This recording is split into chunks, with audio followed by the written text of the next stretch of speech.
But if you're going to cock it up, you may as well do it with 2 billion people watching it. Welcome to Vinyl Fetish Live Aid edition. There's been a lot of interest in the Live Aid concert from 1985, the concerts in the wake of the Queen movie, the Bohemian Rhapsody movie, that sort of starts and ends with their Live Aid performance there.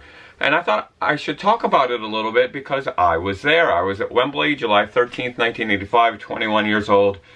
Wouldn't have been anywhere else in the world. So I thought I'd share some of my memories of that great concert. The representation of it in the Queen movie is probably the highlight of the movie. And I kept looking for myself in the scenes. Of course, it's all computer generated and extras, and I'm not in the movie, sadly.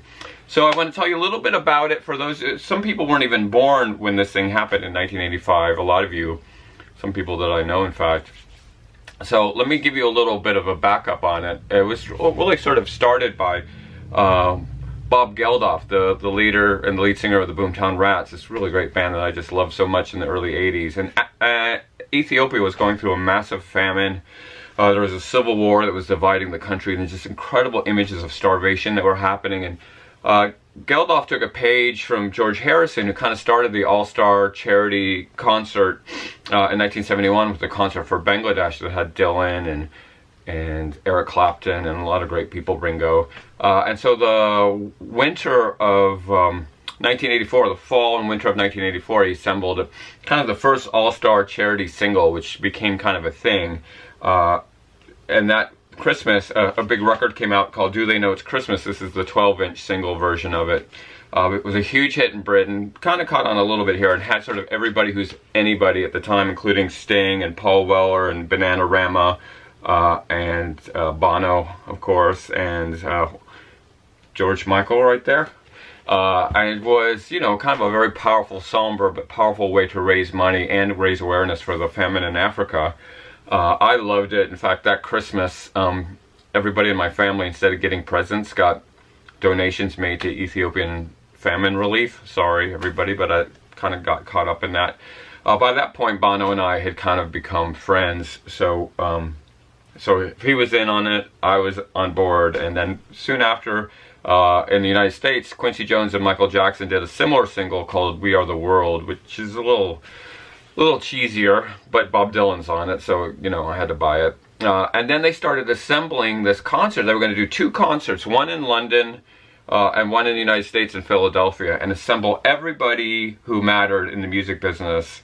And so the buzz started going around that this was going to be bigger than Woodstock. It was going to be broadcast all over the world, which is something brand new. We had MTV at that time, so they could carry it live, and so it just started becoming more and more of an event that you could not miss. And so the summer of '85 was my 4th summer spending in Europe, and I was kind of living in Dublin, working with this band called Intuanua, roadieing for them a little bit and kind of hanging out with them. And they were they had a show early in the summer opening for U2 in Dublin. U2, REM, who are friends of mine from Athens, Georgia. Squeeze, I think, was also on the bill, and Intuanua. And so I flew over for that show at Croke Park, and then the band was heading to London to sign their contract with Island Records.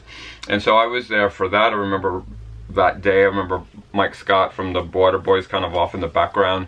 It was a great summer to be in London. There was so much excitement about this concert, this just building energy. I was spending that summer, I was staying with Sinead O'Connor, the singer Sinead O'Connor, sort of shortly before she chopped all her hair off, which is another video for another day, I guess. And so they were going to head back to Dublin because they were going to man the phones for this concert so people could call in and make pledges and they could help raise money. And I decided to stay in London and go to the show. Now, I did not have a ticket to Live Aid. They were impossible to get. There was no way. I had no idea how I was going to do it. I just believed that I would be there for this show. And so I got up early that morning, wandered around Oxford Street looking for touts, ticket scalpers. Could not find one, and decided I'm going to take a train to Wembley. I'm going to just go, and I'm going to do whatever. If I have to sneak in, if I have to go in through the sewer, I'm going to go. I'm just going to go and see what happens. And so I'm on the train with all these people. Everybody's so excited because at this point, the word is The Who is going to be performing. David Bowie is going to be performing. Queen, sort of added to the bill at the last minute, was going to be performing. There was a rumor that not only was Paul McCartney going to be there, but George Harrison and Ringo Starr were going to be there, and maybe Julian Lennon for some type of Beatles reunion. I mean, there was just all this sort of talk, and it was just incredibly exciting. And I get off the train, I still don't have a ticket. I'm walking towards the gates, and some kid is like, do you want to buy a ticket? They're busting people who are selling tickets. I just need to get rid of this ticket. Do you want to buy it? I bought a ticket at face value. I was in, as if the rock gods had handed me this ticket from this kid. I don't know how lucky I was. And it was about, I don't know, a couple hours before the show started, so I worked my way right to the front. I know there was, I don't know, 100,000 people. I mean, it was a massive crowd. I was just right up in the front on that hot July day, waiting for it to start. And then, you know, they announced it, and the first band was Status Quo, and they came out playing Rockin' All Over the World, and we were off to the races. It was being broadcast globally, which is kind of a new phenomena, and there was just this excitement about being plugged into it. And I was right there in the front. In fact, after the concert came out, after the concert, they published this Live Aid book, and there's a picture in here of Bob Geldof, and if you look right past his shoulder, you can see my face. I had blonde hair, and I knew it was me, and so that was it. That's proof that I was there. So after Status Quo played, it was kind of rocking. It was really fun to just see like the pop kids rocking out with the metal Quo, and everybody was just into it. It was so exciting, and it was hot. And one of the images I have is a young lady on a guy's shoulder, and they were like hosing the crowd down to keep them cool. From, you know, if you were close enough to the stage, they kept hosing this woman down for reasons I just can't imagine. I just sort of have this visual image of her just constantly being hosed down by these guys. So after Status Quo, finally I got to see Paul Weller. I was a huge fan of the Jam, and I loved the Style Council. The Style Council came out and did a set. It was kind of a poppy set. I wasn't super loving it, but it was pretty poppy. And then Boomtown Rats came out. Bob Geldof organized the whole thing. There is this amazing emotional power because Geldof is the person who pulled all this off, and so to see them play was really great. Right around that time, Prince Charles and Princess Diana showed up. There they are. I mean, you know, royalty is there. They're up in a box. Everybody's waving at them, and they're sitting next to David Bowie. And I should say that every act that played, whether they were big or little, got a maximum of 20 minutes. So they would have this stage on kind of like a lazy Susan that would rotate, so there wasn't any setup. One band would play, and the stage would turn, and another band would come out. And around this time, the show was starting to get together in Philadelphia because of the time difference. And so we're getting some images coming over the big TV screens of the setup. Then Elvis Costello comes out, plays All You Need Is Love, says this is, you know, a Liverpool folk song, and plays All You Need Is Love, a great moment. Then Sade comes out. Sade was from that part of Africa, and so it was even more emotional to have her there. Just so smooth, singing Smooth Operator, but someone who would come from that part of Africa, so it was doubly emotional to have her perform. Then we get... And then Sting, of course, does a little solo bit. This is sort of when the Police had already broken up. And then the next part was kind of interesting for us, which was Phil Collins. So then when you get Phil Collins, and Phil Collins was kind of, you know, at the peak of his popularity at the time, and he kind of had a special angle on this. What he was going to do was going to play both concerts, play in London and in Philadelphia. How is he going to do this? He comes out, he plays his set in London, pretty great.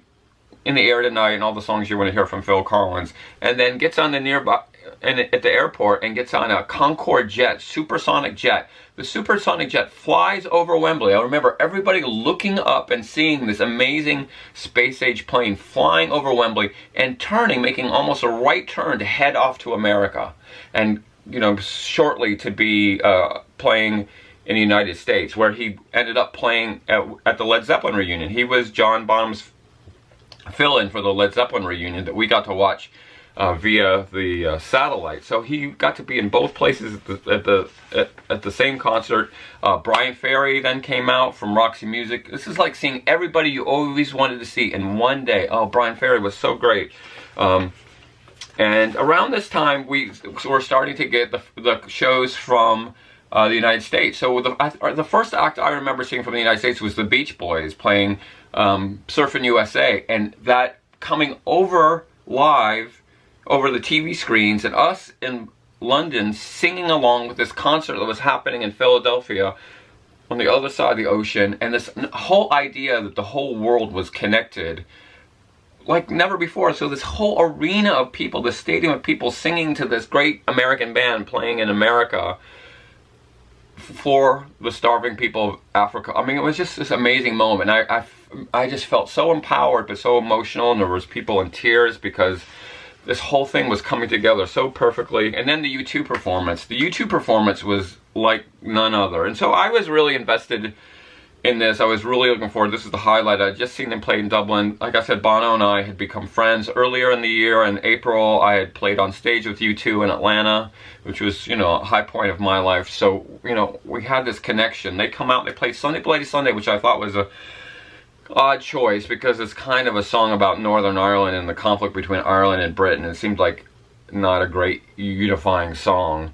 But then they played Bad, which is a song about heroin addiction in Dublin, and has this great kind of vibe about waking up to the world. And instead of playing, you know, 5 songs in their 20 minutes, they did like a 15-minute version of Bad. And what happened, and this, I'm going to get chills just thinking about this, U2 is playing to a massive crowd of probably 100,000 people. Bono sees somebody in the audience, this young woman, and he just climbs over all the security, over the barriers, and goes down and pulls her over the barricade and just hugs her. I'm getting emotional thinking about this, if you've ever seen this, because it was like the whole world was coming together over this horrible thing that was happening in Africa, and he found one person in this massive global broadcast, one person to connect with. How do you bring it down to the most micro of micro levels when something is so overwhelming to think about? And as the band played that riff from Bad, he just hugged this woman, and that's how they spent their time. And, you know, I was sort of hoping, hey, Bono, look, I'm here, hope you see me, I'm right in front. But it was the most powerful thing. I can't overstate. I don't know if that was his plan or he just seized the moment. I never got to ask him about that. I really should have. But it was just this incredible moment of beautiful simplicity, and the notion that love solves many of these problems. And so that was a high bar. U2 really set the high bar on that. So then we get Dire Straits, and Dire Straits comes out, and you know, they're kind of going through a more poppy phase, and they introduce a brand new song that nobody had ever heard, and it starts with Sting coming out on stage and singing, I want my MTV, and it was the Money for Nothing single, which later that year became like a huge, massive record for Dire Straits, but it debuted there. It was so great, so right on for them. And then, of course, we get the set from Queen. Queen, kind of their comeback. I don't know if they'd been struggling a little bit, but just were, you know, with how relevant they were in kind of the new MTV era. They came out and gave the most amazing performance, played mostly new songs, started with a little bit of Bohemian Rhapsody, and then played mostly songs from the works. I'll never forget everybody clapping to Radio Gaga. All we are is Radio Gaga. Everybody, including me. And so I was so happy to see that in the Queen movie, because it was this amazing moment of unity. And Queen, I mean, that was really their second life. I mean, they really were rejuvenated after that. And Freddie Mercury was just on top of his game. Oh, that was such a great part of the show. And then after that was Bowie. And Bowie comes out, and just, you know, David Bowie. And it's funny, because my least favorite Bowie song is Modern Love. Just like a cheesy pop song. Of course, that's the first song that they play. But, you know, it's Bowie, so he can play what he wants in his 20 minutes. And then he plays Heroes. And what an appropriate song for that day. We could be heroes just for one day. And there were tears streaming. Everybody was just so emotional. And all these people normally kind of wouldn't be seen together were just hugging and loving each other. And this idea that we are, for one day, making a difference in the world. And the song was perfect. The performance was perfect. The crowd was perfect. The sound, it was something like I'll never ever forget, feeling like this song is about this moment. Bowie, Heroes, very powerful.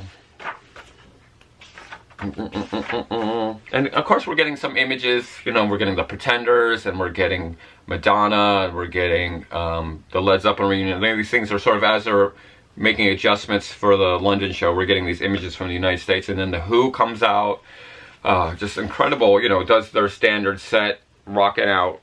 The Elton John set, Elton plays stadiums all the time, but he was right at home, right there. And I think around that time we got the image in America of Phil Collins appearing on stage with Led Zeppelin. So he made it, and everybody was so happy to see. I don't think there's ever been that much love for Phil Collins ever in the history of the universe, but people were really happy that he made it, and it could be in both places, play at both concerts.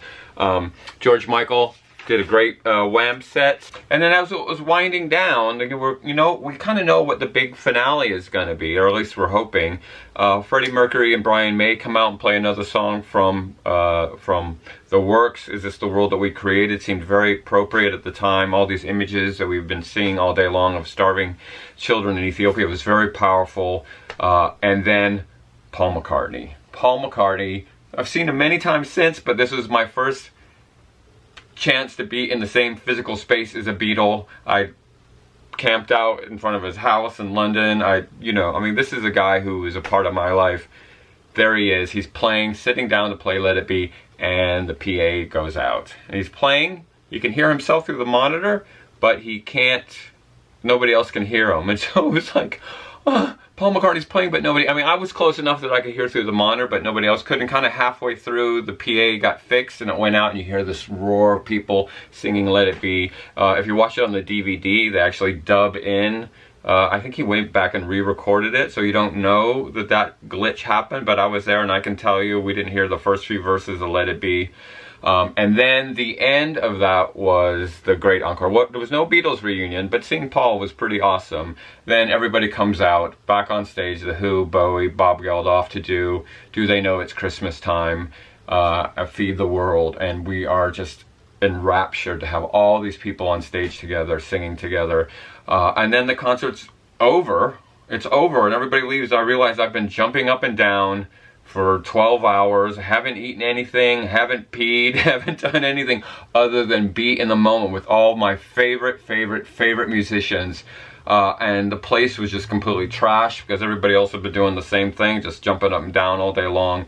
But the show was still going on in Philadelphia, so it was still happening, the event was still happening. So everybody got on trains and headed for the nearest pub, and I ended up in some pub somewhere near the stadium. Missed the Tom Petty set that I really wanted to see, but got to see Mick Jagger in Philadelphia, and then the very weird Bob Dylan, Keith Richards, Ron Wood thing that was just, it's kind of anticlimactic, where Bob Dylan said, shouldn't we be doing some of this for some of the American farmers too, which gave birth to the whole Farm Aid thing that still goes on to this day. But we were watching it in a pub, still covered in the sweat and the excitement of that day. I bought a t-shirt that said the Global Jukebox, that is somewhere up here in the attic, that I've kept for all these years. But it was really a moment where the world came together. Music brought the world together to create this amazing moment that I can't believe that I was there for, that I was just there soaking it all in. It's just the power. And I don't know if that's even doable now. They had the Live 8 that was very similar. They had the Pink Floyd reunion that was pretty nice. But just to have this incredible coming together of the world around one specific focus. Let's try to help these people who are starving to death in a place that we'll probably never ever go to. Man, it was really incredible. So that's just a little bit of some of my memories of the Live Aid show. I'm happy to share more. It was a great day for the world. I think we should do it again sometime. All right, peace. We'll be back with Andy really soon with some more vinyl to talk about on Vinyl Fetish. Subscribe, like, comment. Tell us how we save the world. Feed the world and know it's vinyl.